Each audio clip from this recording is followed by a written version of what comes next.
Madam Secretary, please call the roll. Senator Boswell. Here. Senator Deneen. Here. Senator Douglas. Present. Senator Funky Fromeyer. Present. Senator Givens. Senator Neal. Senator Nemes. Present. Senator Webb. Vice Chair Mays Bledsoe. Here. Chair McDaniel. Here. All right, we have a quorum and are duly constituted to do business. For point of reference, we will not be hearing House Bill 446 this morning as part of our agenda. First up on our agenda, though, we do have House Bill 3. I'm going to ask Senator Carroll to come forward, and we've got a number of people signed up to testify on this so that everybody knows this is how this is going to work. We've got a lot to get through in an hour. Senator Carroll, you have 10 minutes top end. The opposition, I'll give you 10 minutes top end. I'm going to give Senator Carroll 5 minutes to respond, and I'm cutting everybody off. So please be thinking about that now as we advance this. So with that, there is a committee substitute. Can I have a motion on the sub? Motion on sub. By Dr. Douglas, second by Senator Givens. All those in favor signify by saying aye. Aye. The ayes have it. The committee sub is adopted. Senator Carroll, the floor is yours, sir. Thank you, Mr. Chairman and members. I appreciate you all hearing this bill today. This is the third bill related to the Department of Juvenile Justice that has come before this committee. And I'll run through the provisions briefly. The bill requires additional communications between the CDW, a youthful offenders school district, and the FAIR team related to diversion agreements. The bill establishes accountability to the court for the FAIR team to act in a timely manner in truancy cases. It establishes accountability for a child's parent's failure to cooperate with the diversion agreement related to truancy. This includes referrals to the cabinet or to the county attorney's office for prosecution under unlawful transaction with a minor third degree. Sets parameters for mandatory detention of any child accused of committing a violent offense under KRS 532-200, and this provision goes into effect July 1, 2024. This has been delayed due to concerns about staffing issues within juvenile detention facilities, and I would add that this includes assessments by a mental health professional and follow-up services. The legislation permits visitation of these youth by individuals representing various community groups during this detention period, which may lead into transition services if the child is released from detention. Establishes post-adjudication mental health services for those committed to DJJ to include services for those with severe mental health issues. Also allows for the utilization of restorative practices. It amends KRS 610-340 to exempt records of admissions or adjudications of violent offenses from confidentiality for a period of 3 years. If there have been no other convictions during this 3-year period, those records are then immediately sealed.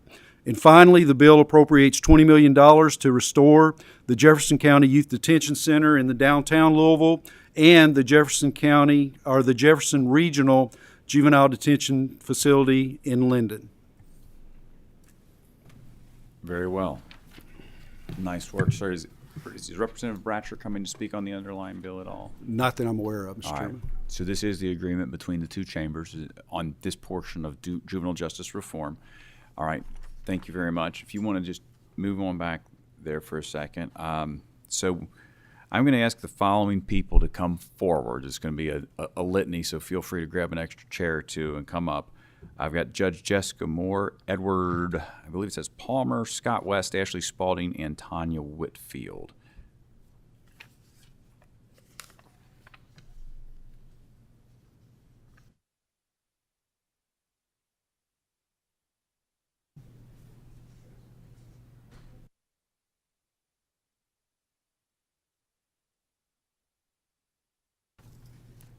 All right, so here's what I'm going to ask.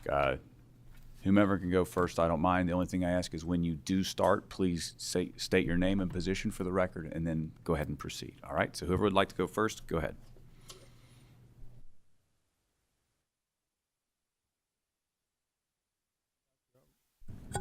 Pastor Edward L. Palmer. I am a social justice advocate, national trainer and consultant on racial equity disparities. And I think the only thing I want to add in opposition to this bill, in my profession, I'm a full-time pastor, and we use the word justification. It simply means to make right. And I think this bill lacks the justification to be right. Since 2017, in 2007, we had roughly around 1,100 violent offenders in the youth arena. That's dropped to 693 by 2022. We see a 39% decrease in violent offenses among our youth. And yet this bill wants to take more youth and send into our juvenile justice system. We know that the juvenile detention center in Kentucky is broken. We have a 39% decrease in violent crimes statewide since 2007. In Jefferson County, those charged with violent offenses, nearly 70% of those charged with violent offenses are African American kids. This bill will disproportionately impact the African American youth population. So I caution you to think about the justification for this bill. Violent crime is going down among young people, not up.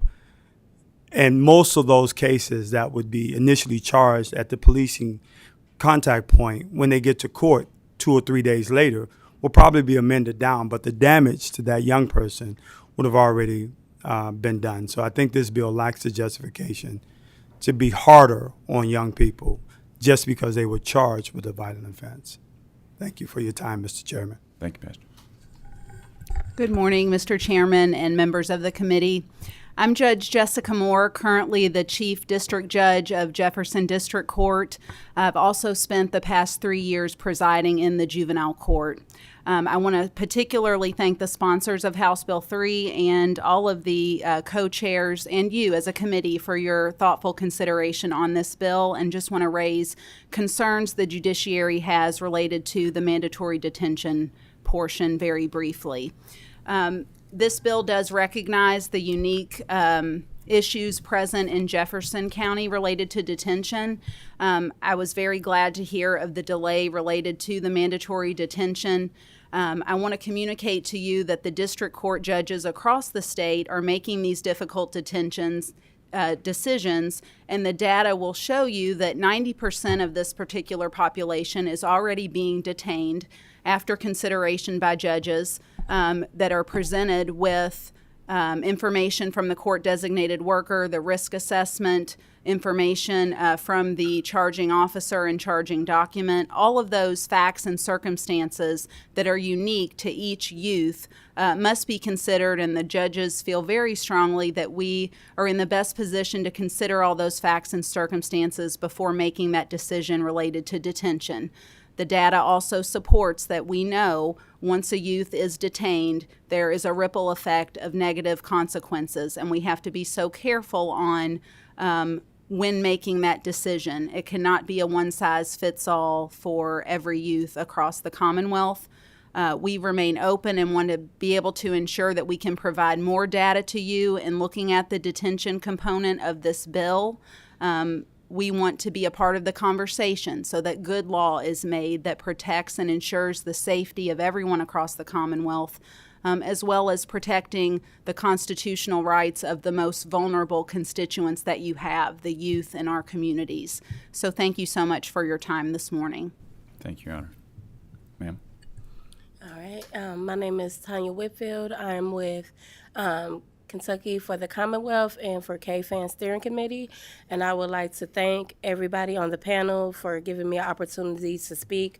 I am not only speaking on behalf of all of the work I've done with these great organizations, but as a mom, as a daughter, as a cousin, and I have seen firsthand how bad things could get, especially in our community, our of color, but it ain't just for them. It's for all teens, because sometimes they just make bad choices. And, you know, they shouldn't be criminalized for that, because sometimes a lot of these children that are in there, even if they're juveniles, I'll call them children, they're not fully developed mentally. They don't even understand why they're being detained.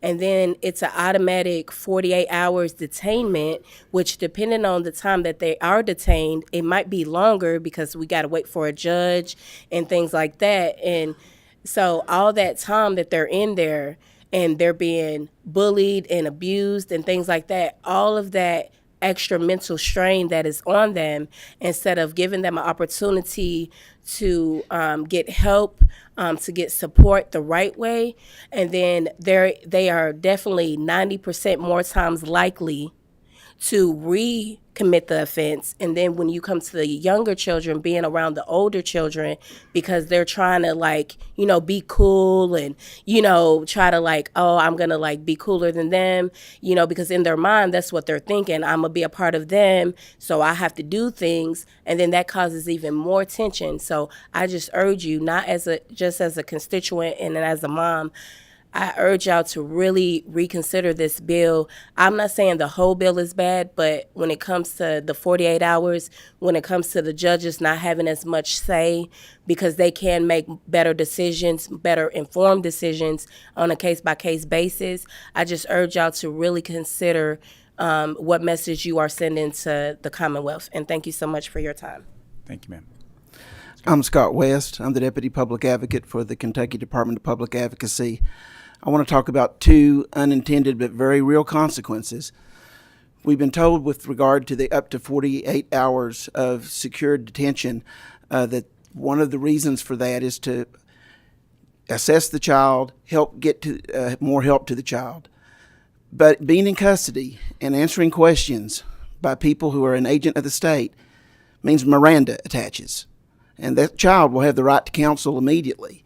And if we're there, then what we're going to do is try to do everything we can to protect the liberty interests of that child, including shutting down talk unless we're getting something that is going to help the child in the case it's going to follow this detention. If counsel is not there and it's not a knowing, voluntary, and intelligent waiver, then we're going to be moving to suppress any evidence that's learned as a result of statements made during this detention. We're going to try to keep the case from being transferred if it's a transfer case, if it's from statements that were learned during this detention, if it was without counsel. This will throw counsel earlier into the mix than has been thought about or intended. The other thing I will talk about is the truancy provisions.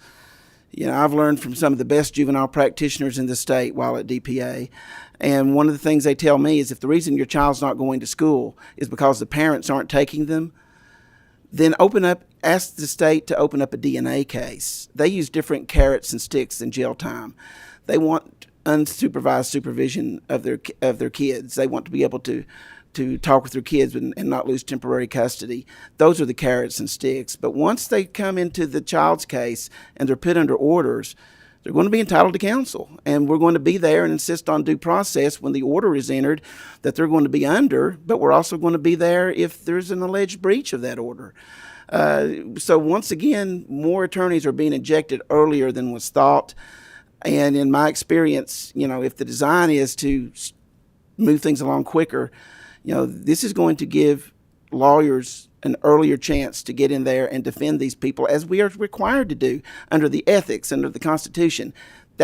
We're the one counsel that you're entitled to, and we're on your side. And that can have consequences for people who would like it to move quicker than later. Thank you. Thank you, Counsel. Ma'am, we got about 2 minutes left here. Great, thank you. My name is Dr. Ashley Spalding. I'm the Research Director with the Kentucky Center for Economic Policy. Thank you, Chairman and members of the committee, for the opportunity to speak to you today.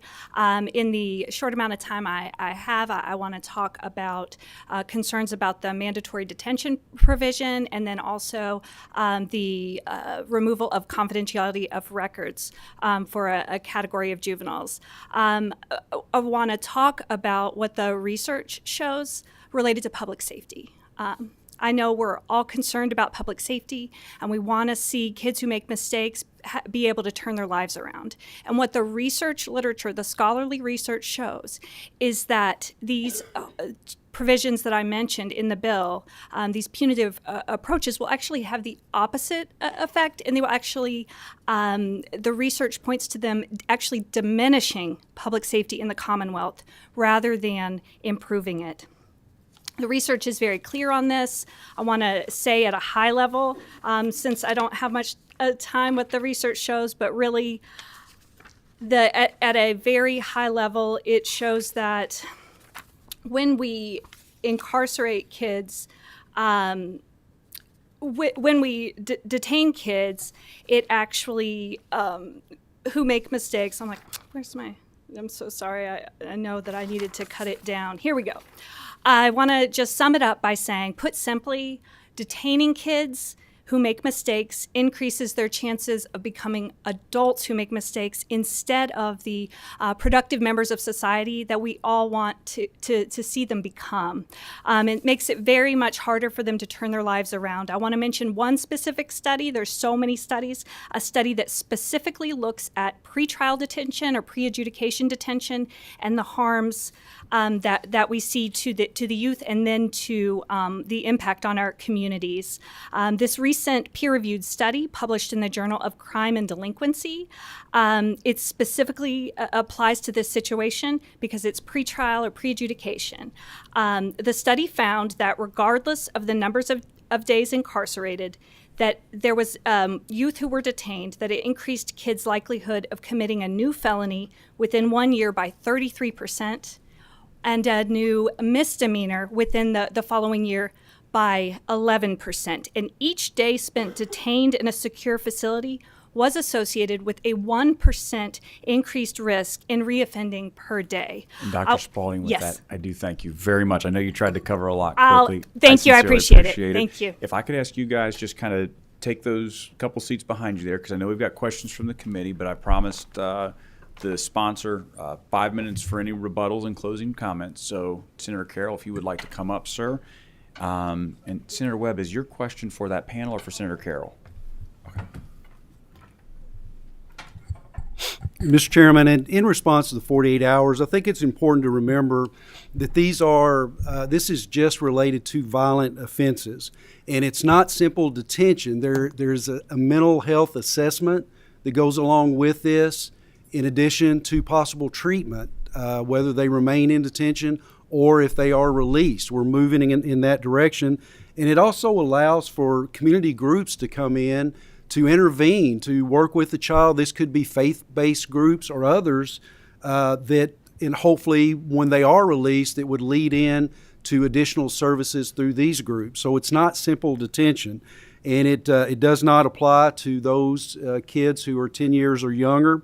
And if a police officer can get a juvenile directly to the detention hearing before going to DJJ, that would also happen. So I think that's important to remember. And as far as the accountability for parents, Mr. Chairman, it's time. And we talk often about families being held accountable for the actions of their kids.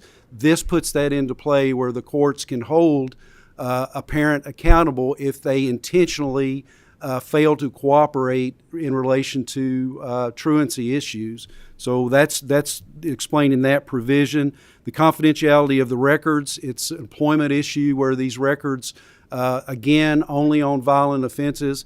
And if there are no other offenses within 3 years, then those records are immediately sealed. Thank you, Mr. Chairman. Thank you, Senator. Senator Webb, are you looking for a question for Senator Carroll or one of the previous witnesses? I just want to comment on the bill. Yes, ma'am.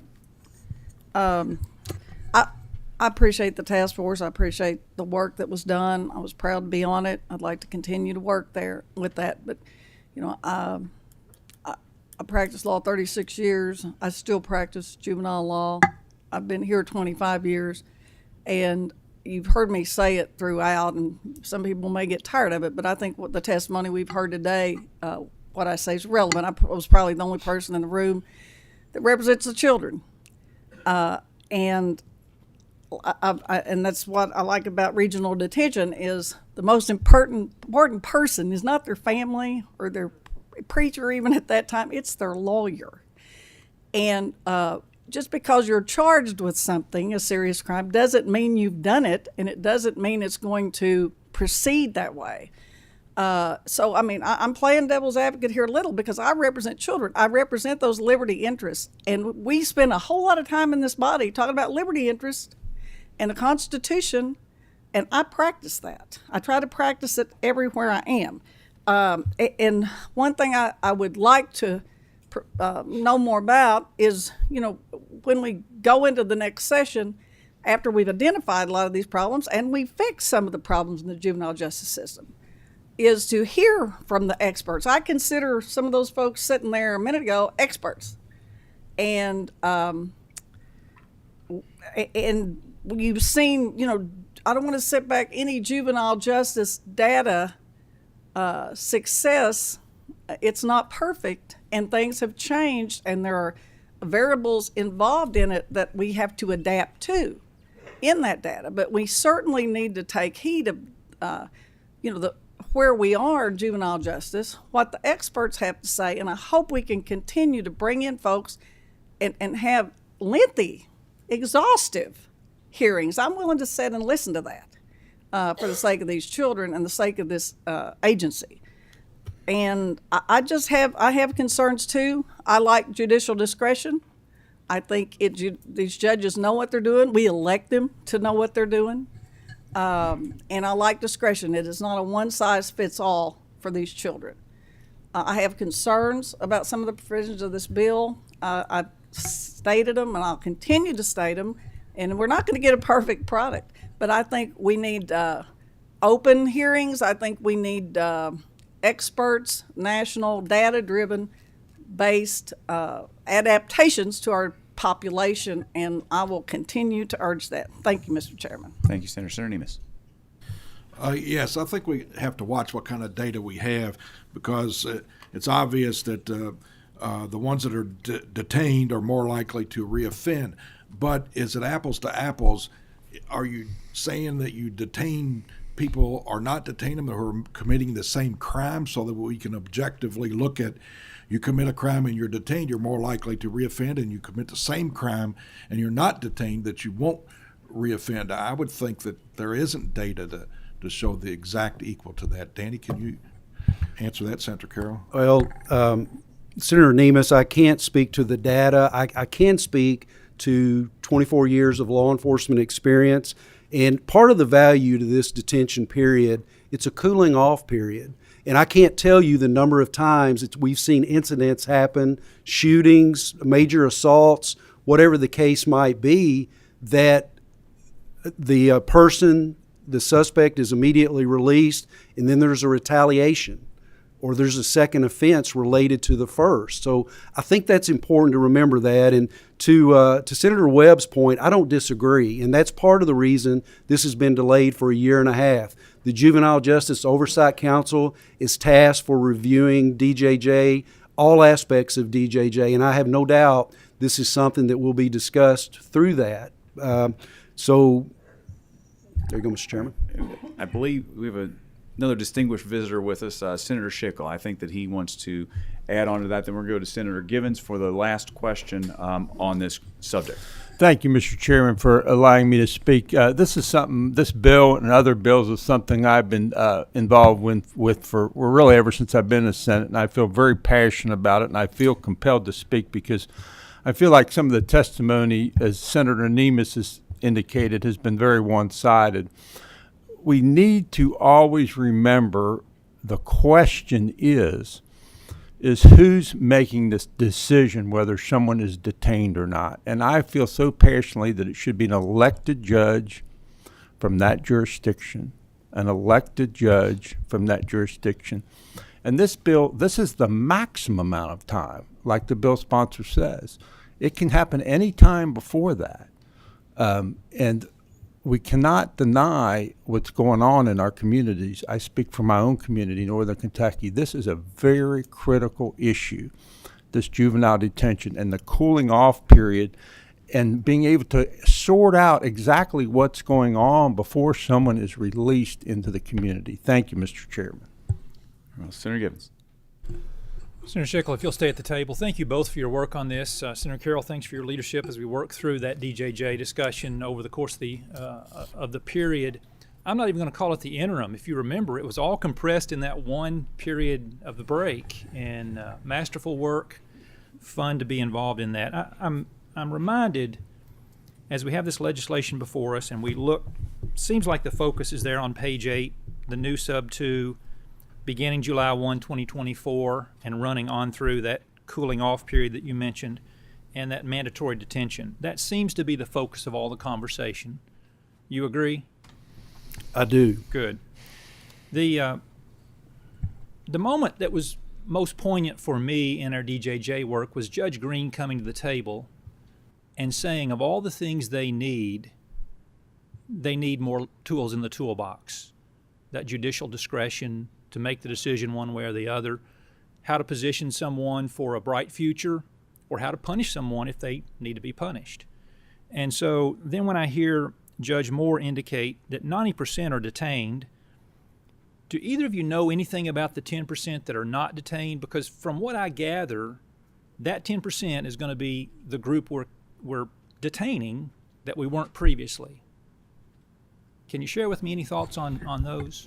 It is my understanding that those juveniles are released, and really, to a sense, this bill accomplishes what you just spoke of, in that whatever up to that 48-hour period, if they are released, there would likely, if an assessment dictates that there is a need for additional treatment, that treatment would follow that juvenile when they are released. If there are connections made within community groups, faith-based, whatever, it is our hope that those services would also continue. And that is far better than the juvenile, just that 10% being released with no services until they go before the court. And if they are committed to DJJ, then services would begin at that point. And if there was an assessment made and they are later committed, the services would continue within DJJ. So brief follow-up, Mr. Chairman, if I could.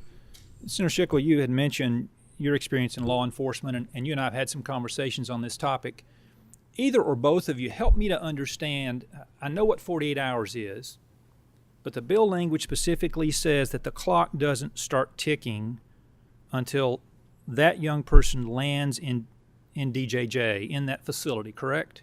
So I've got a 48-hour period that young person can be held there. What's the lead time prior to that? Arrest, citation, sitting at the station? What's a typical, I don't operate in this space. Is it 3 hours, 5 hours? Well, what's normal? That's a great question, Senator. And the answer, it's been my experience, it really varies, because what we have now is mass confusion. In Northern Kentucky, we don't even have a detention facility. And if we do, it's going to be hours and hours and hours to transport that person to that facility. So what I see is there's a lot of confusion back and forth. A lot of times people are probably cited that should be charged or not cited that should be charged just because of the inconvenience of it. But I would say my estimate would be a minimum of several hours, up to 5, 6, 7 hours. And I have to agree with that. Depending on the magnitude of the offense, a juvenile could be detained for interviews, gathering of evidence, for search warrants to be conducted. So it would depend on a murder case. I mean, it could be several hours before they would be taken to detention. All right, gentlemen, with that, that will be the last word on the matter. We sincerely appreciate it. To echo Senator Gibbons' comments, Senator Carroll, I know you went through a lot during those 4 weeks, and there were ups and downs and highs and lows and everywhere in between, but you certainly tried to get us a balanced point of view as we advance this, and the Commonwealth owes you their gratitude. We thank you. Lots of support, Mr. Chairman. I'm very grateful for that. And I don't know that fun is the proper way to describe what's happened the last couple months, but very productive. Thank you. At this time, the chair will entertain a motion. Senator Boswell will have a second. Second by Senator Mays Bledsoe.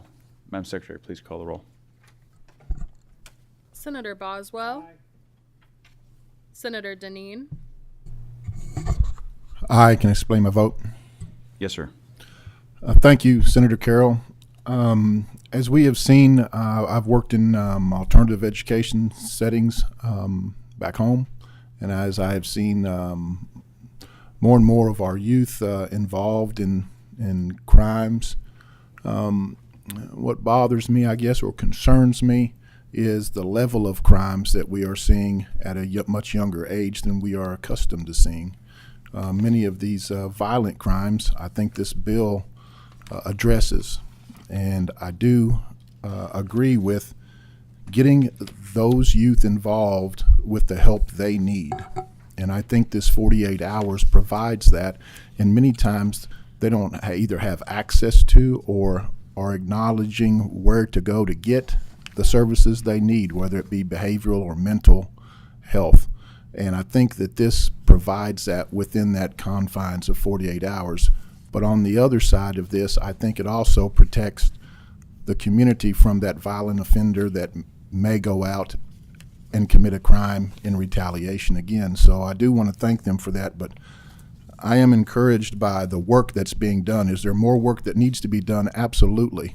And I don't know if this bill codifies all of it that needs to be done, but I do think it's stepping in the right direction. So I vote aye. Thank you. Senator Douglas. Aye. Senator Funky Fromeyer. Aye. Senator Givens. Vice Chair Mays Bledsoe. Senator Neal.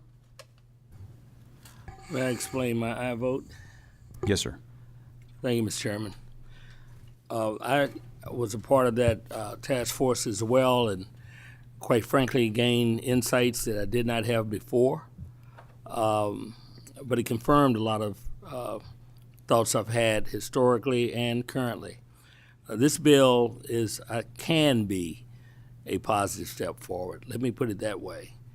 But it can also be subject to abuse. And I think we have to be, we can't just pass something like this and turn our head away. We have to dig in, and I think there's some structures and some committees that are going to be established that's going to follow this action, and we have to look very carefully at how this evolves. So I'm hopeful that we do that. The second thing is that this is not going to be sufficient. I think we all can agree to that there's a lot more that needs to be done, and there are a lot of things that are impacting the outcomes that we're now seeing that have nothing to do with the juvenile justice system itself, but it compounds and frustrates the inadequate setup of the system now to meet the current circumstances. So this is a big one. I'm not talking about the bill, I'm talking about the issue. And there are a lot of big forces and dynamics that are taking place that impact this. And I think if we just think that this is just going to be a stopgap and this is going to end it, then we're going to miss the boat. But I do commend the process by which we undertook to get to some revelations and some action that I think can lead to a positive result. But we have to be watchful of that. And again, I'll support this bill. I vote aye. Senator Nemes. Aye. Senator Webb. Explain my vote. Yes, ma'am. I'm going to pass. And normally when I pass, notwithstanding the good aspects of this bill, when I pass, there's usually something in it I think that needs more work. And as a practitioner and a mother, I think it needs more work. But the more serious the crime, the less I want my client to talk. Okay? That's one contradiction here. The more serious the crime, the more urgent the need is for an attorney. Normally, I'd love to see this bill in the committee of what I think is the appropriate jurisdiction of judiciary. However, here we are in A&R, and that too is a good thing because we're going to need more money for public defenders. We're going to need more money for the juvenile system. So I'm going to pass at this time in hopes of continuing to work on this, one of the most urgent issues I feel like in the Commonwealth. But thank you, Mr. Chairman. Yes, ma'am. Chair McDaniel. Aye, there being 9 aye votes, 1 pass vote, the measure passes with favorable expression, but is not eligible for consent. Senator Carroll, thank you for your time, sir. We do appreciate your work today. We appreciate those who came and testified for and against the bill both. Thank you, Mr. all. Chairman and members. All right. That being said, we're going to go just a little bit out of order here. But first of all, we're going to get to Senate Joint Resolution 96. This is a resolution that I sponsored earlier in the course of the session, simply releasing the monies to the Louisville Fair Board for their expansion, the plans of which we heard earlier this session. At this time, Senator Nemes, second by Senator Webb. Anyone like to speak? Thank you very much. Madam Secretary, please call the roll. Senator Boswell. Aye. Senator Deneen. Aye. Senator Douglas. Aye. Senator Funky Fromeyer. I'd like to record an aye and explain my vote. Yes, ma'am. our family has been very involved with our local county fair and is just incredibly supportive of the efforts within the state and very appreciative of the direction that we're appropriating for the excellent plans that they provided us. Senator Givens. Aye. Vice Chair Mays Bledsoe. Aye. Senator Neal. Senator Nemes. Aye. Senator Webb. Aye. Chair McDaniel. Aye. There being 10 aye votes, no nay votes, the measure passes with favorable expression. The chair will entertain a motion for consent by Senator Nemes, second by Senator Mays Bledsoe.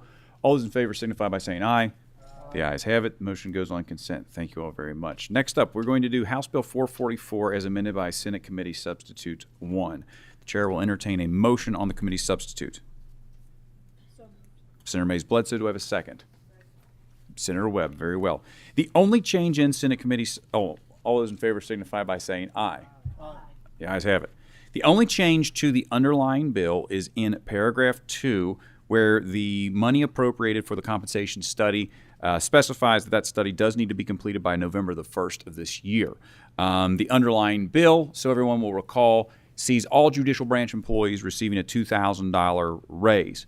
After that, what we will see is that there is a 6% increment across the board for all state employees. And then also there is obviously, the raises are appropriate as it relates to Department of Corrections and Department of Juvenile Justice, as we've heard previously.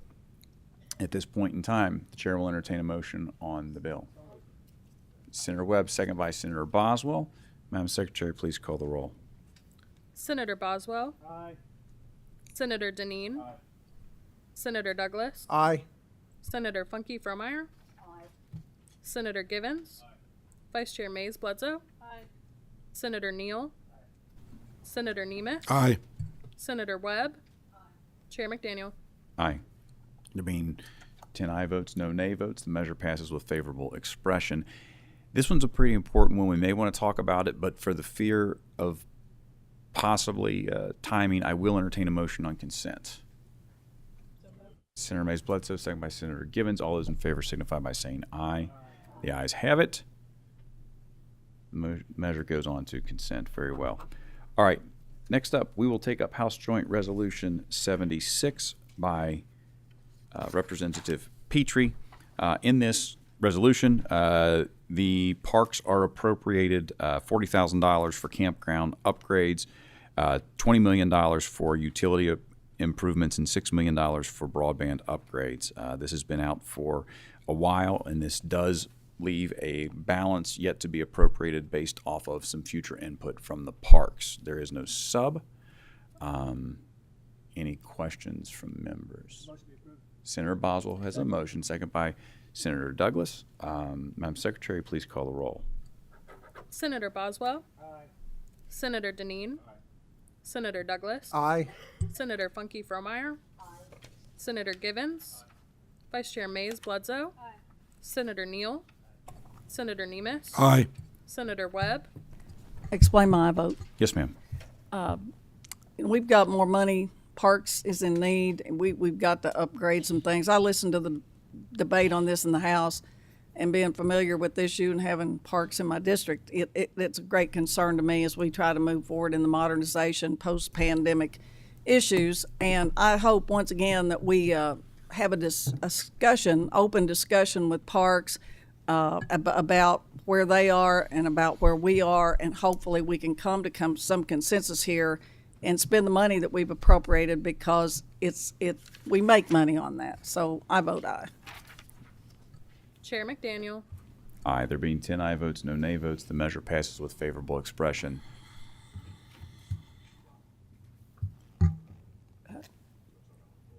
Well, I'm fine with the consent. It's important. All right. It's a motion consent from Senator Deneen, second from Senator Boswell. Before I call for the vote on that, I will say I'm in agreement. We intended for this money to go to make the parks even better, and I fully anticipate us seeing us get there. At this time, all those in favor of consent signify by saying aye. Aye. Opposed, like sign. Ayes have it. Measure goes on consent. Very well. All right. let's see. Next up, we are going to take up House Bill 442. This is the claims bill. This bill has been out there for several weeks now. Obviously, this is something we do every year. Basically, the random checks that the Commonwealth does have to cut that weren't necessarily covered elsewhere. Are there any questions on the claims bill? Motion by Senator Givens, second by Senator Webb. Madam Secretary, please call the roll. Senator Boswell. Aye. Senator Deneen. Aye. Senator Douglas. Aye. Senator Funky Fromeyer. Aye. Senator Givens. Aye. Senator Mays Bledsoe. Aye. Senator Neal. Aye. Senator Nemes. Aye. Senator Webb. Aye. Chair McDaniel. Aye.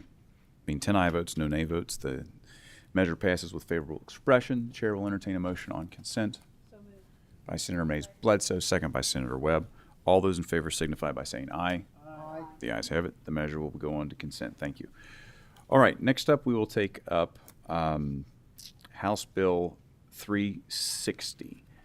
Before we get rolling on 360, though, one thing that I would like to mention, online you will see that there are materials posted for 360, 446, and 448. The Senate committee subs that are available there are not actually correct because we are not hearing the underlying bill for 446. The sub there is actually split into the other two bills as appropriate. So I just wanted to make everyone aware on that.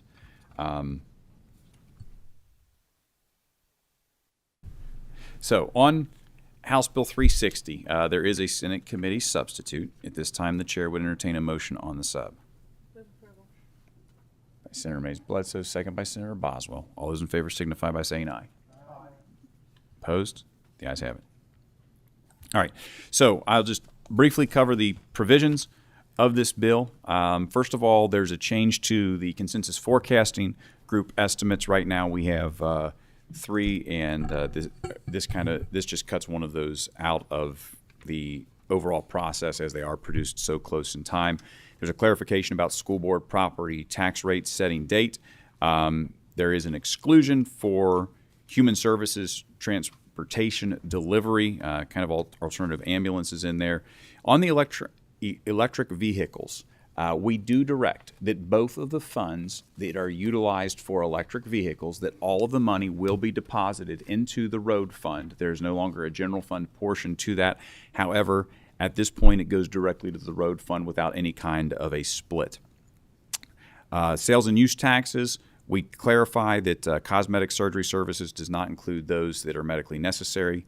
That when there is executive employee recruitment, the fee or the tax is calculated on the fee, not the pay. Extended warranty services, we include pre-written computer software access services. Under lobbying services, we clarify that it also includes those who lobby in Washington, D.C. And telemarketing, we are taxing spam text messages and various forms of social media, and based off of the spam I've gotten the last couple of days, hopefully out of existence.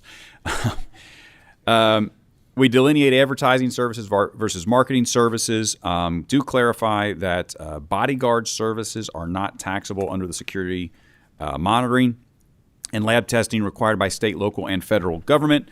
We do clarify that those are exempt. Residential utilities, we allow for owner-operators to declare that utilities purchased for Kentucky residents be used in the resident's place of domicile. This particularly applies when there's a centralized meter but multiple primary dwellings. In this, we do create the framework for a rural housing trust fund.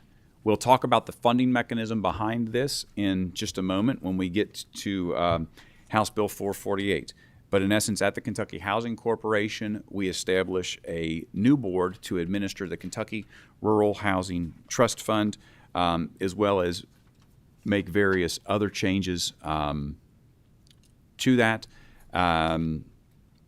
Create a board, and also we place the chairmanship of the corporation under the Department of Agriculture in order to align it with the United States Department of Agriculture as the primary agency of responsibility. We do continue the water and sewer project sales tax exemption as was proposed in the House, and also the rental of space, clarifying that sublessees are not responsible for the remittance of sales tax when that's rented. For nonprofit fundraisers, we do clarify that events staffed strictly with volunteers, sales of concession are exempt. The pass-through entity credit that was included in the House bill, we clarify some language to ensure that that extends to partnerships as well. We do update the internal revenue code in there. The restaurant revitalization grant remains as proposed in the House bill. Related to the reduction in the individual income tax rate, there's been some question about continuing appropriations. We do clarify that continuing appropriations do not count against the expenditure in there.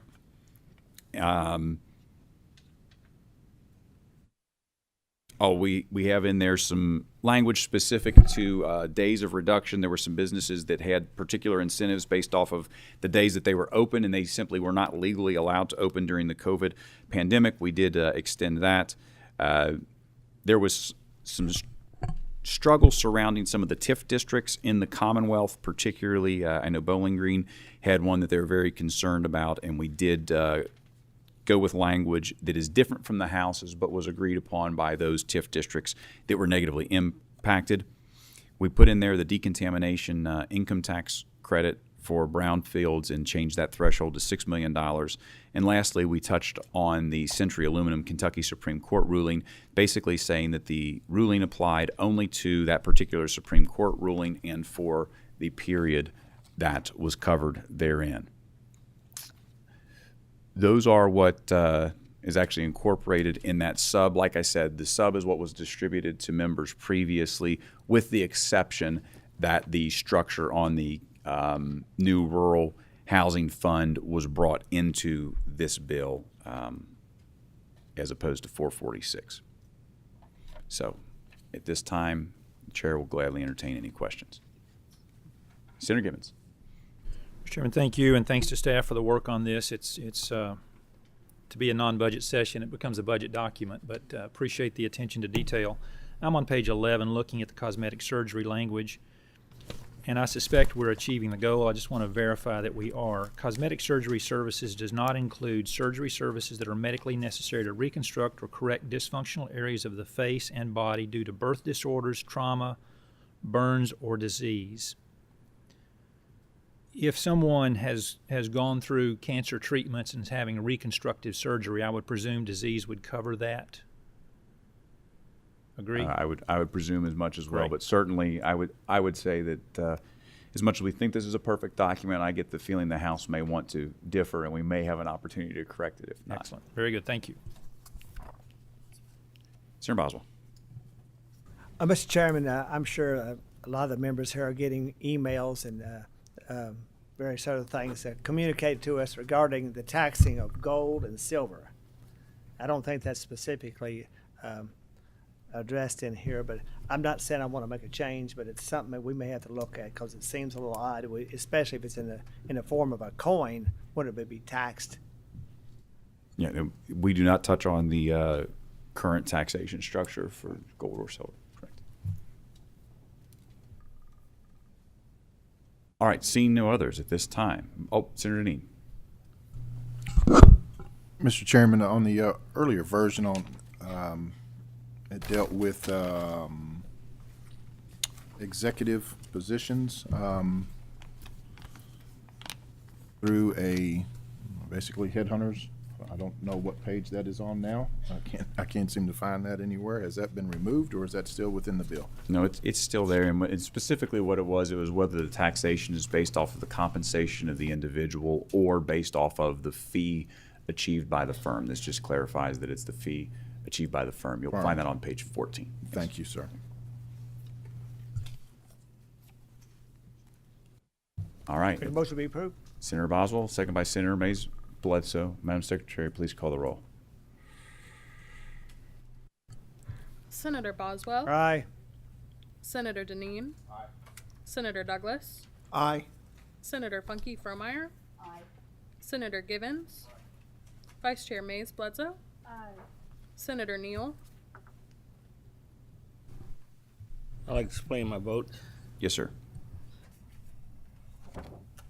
I'm going to vote yes on this at this point to move it along. But I do want to voice some concerns that I have. If we continue along this particular path, that there will be a shift to service fees and other types, sales fees and other types of fees to compensate for this.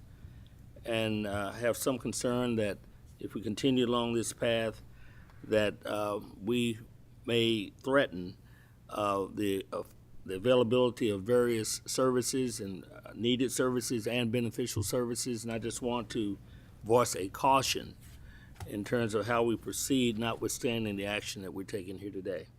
I vote aye. Senator Nemes. Aye. Senator Webb. Explain my vote, please. Cast your vote and explain, ma'am. I just got, this during the meeting, and normally I would vote no, but I do agree with the chairman that we'll probably be seeing this again, and at this time I'll vote aye. Move it forward. Chair McDaniel.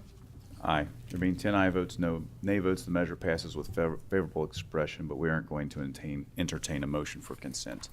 At this time, there is a title amendment. Could I have a motion on the title amendment?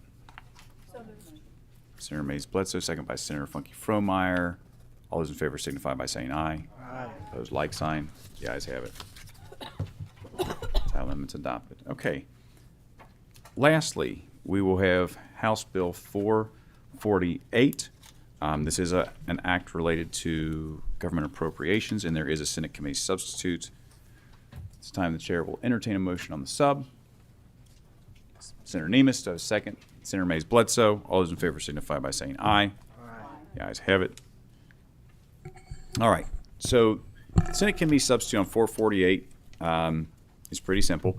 First of all, we do provide the carry forward of for CPE for the Kentucky State University oversight for their funds to move forward. Like the House, we do allow for the Louisville Zoo trail construction money to carry forward for a year. The American Battlefield Trust appropriation will carry forward for a year. We do allow $25 million in agency bonds for the new Western Kentucky Gorgon College of Business. We have a $1.5 million appropriation of ARPA funds that we had previously approved to KDE to specify for a 3D game-based learning platform. I believe that had previously been vetoed. We increased restricted funds by $325,000 for the Board of Cosmetology. We increased restricted and federal funds for Medicaid to accommodate changes made to the hospital rate improvement plan. These are actually House bills that the House committee chairman was gracious enough to allow us to include in this bill that were standalones. First of all is a $39 million appropriation to KTRS that we did not need for sick leave liabilities used to help finance the Department of Juvenile Justice bill. The second is a reduction in general fund to the Transportation Cabinet for EV charging stations, which was used to fund the Bowling Green Veterans Center. We had language reallocating money that was already there for nonprofits to the Kentucky Nonprofit Network for technical assistance. We had an emergency clause to the appropriation. And then two things of particular note in this. First of all, we had intent language regarding the SEEK lapse, stating that if there's a SEEK lapse in fiscal year 2024 and 2025, the first draw on those funds will be for growth districts in fiscal year 2023 to 2024. And then lastly, we transferred $10 million from the Eastern Kentucky Safe Fund and $10 million from the Western Kentucky Safe Fund to the new rural housing program, which is housed under the Kentucky Housing Corporation, with the enacting language being in House Bill 360 as previously referenced. At this time, are there any questions on House Bill 360? Make a motion to be approved. Senator Boswell, do I have a second? Senator Givens. Seeing no questions or comments, Madam Secretary, please call the roll. Senator Boswell. Aye. Senator Deneen. Aye. Senator Douglas. Aye. Senator Funky Fromeyer. Aye.